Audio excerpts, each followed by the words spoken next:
Assalamualaikum warahmatullahi wabarakatuh. Selamat pagi semuanya. Pada pagi hari ini kita bisa berjumpa lagi di media pembelajaran, yaitu di channel Mahmud Tarbiyah. Nah, untuk pembahasan kali ini yang akan kita pelajari berkaitan dengan pelajaran akidah. Temanya yaitu tentang kitab Al-Quran. Nah, di sini Bapak akan memberikan penjelasan berkaitan dengan kitab Al-Quran.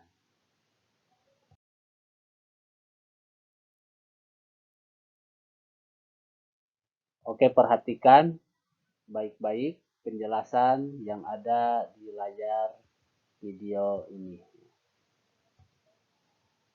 Kitab Al-Quran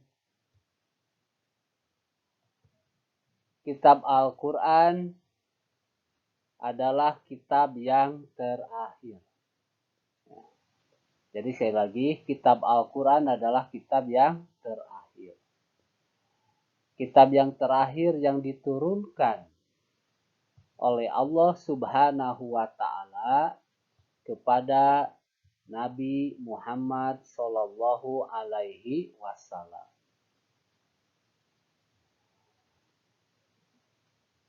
Nah, kitab Al-Quran merupakan kitab yang terakhir. Maka Nabi Muhammad Sallallahu Alaihi Wasallam pun merupakan Nabi yang terakhir yang diutus oleh Allah Subhanahu wa Ta'ala untuk seluruh umatnya. Jadi kitab Al-Quran ini adalah kitab yang terakhir. Kalaupun nanti ada yang mengakui bahwa ini adalah kitab yang diturunkan oleh Allah kepada seseorang pada tahun 2021. Nah, itu bohong. Ya. Kenapa? Karena kitab Al-Quran ini adalah merupakan kitab yang terakhir yang diturunkan oleh Allah Subhanahu wa Ta'ala kepada Nabi Muhammad Sallallahu Alaihi Wasallam.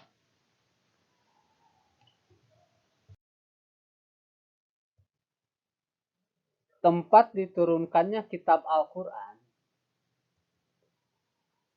di dalam buku pelajaran akidah. Di sana dijelaskan bahwa tempat diturunkannya Al-Quran diturunkan di Mekah dan di Madinah sekitar abad ke-7 Masehi.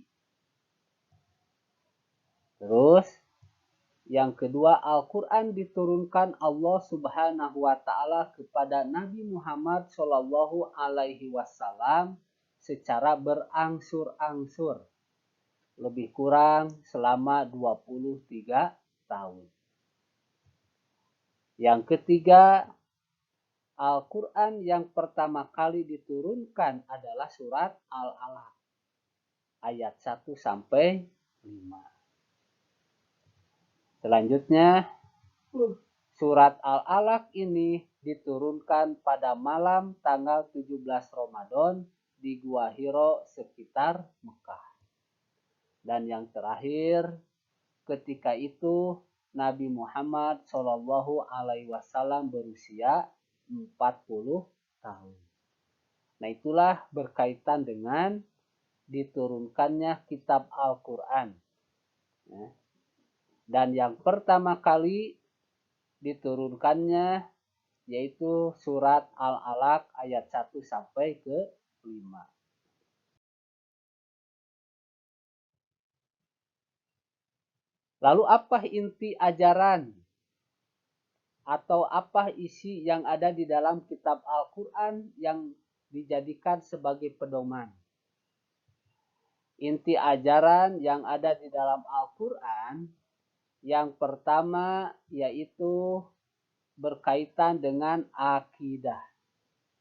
Nah, di sana di dalam Al-Quran dijelaskan ya, inti ajarannya berkaitan dengan akidah. Contoh, Qul huwallahu ahad. Katakanlah bahwa Allah itu Maha Esa. Itu kaitannya dengan akidah.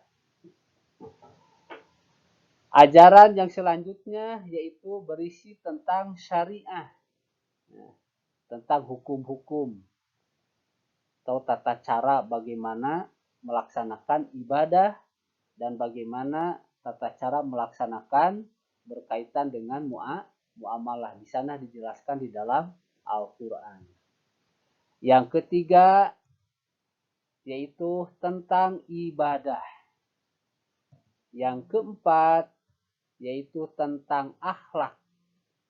Nah, Al-Quran mengajarkan kepada kita semua bagaimana akhlak yang baik, bagaimana akhlak yang buruk. Nah, tentu yang harus kita amalkan yaitu berkaitan dengan akhlak yang baik.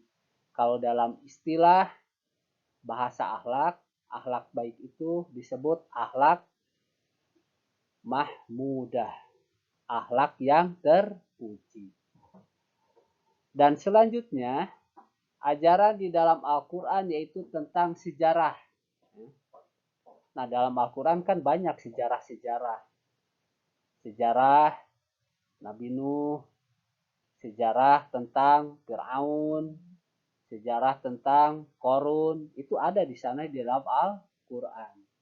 Nah, sejarah ini akan memberikan inspirasi atau motivasi. Mana yang harus kita ambil sejarahnya, mana yang mesti kita tinggalkan. Sejarah yang baik, maka kita perlu perjuangkan. Sejarah yang tidak baik, maka kita tinggalkan dan jangan mengikutinya. Serta ajaran yang terakhir yang tercantum di dalam Al-Quran yaitu tentang dakwah. Al-Quran mengajarkan bagaimana kita berdakwah, bagaimana kita mengajak sesama manusia, bagaimana kita mengajak kepada orang lain, bagaimana kita membantu orang lain. Al-Quran mengajarkan kepada kita semua yaitu berkaitan dengan masalah dakwah, sejarah, akhlak, ibadah, syariah, dan akidah. Nah, itulah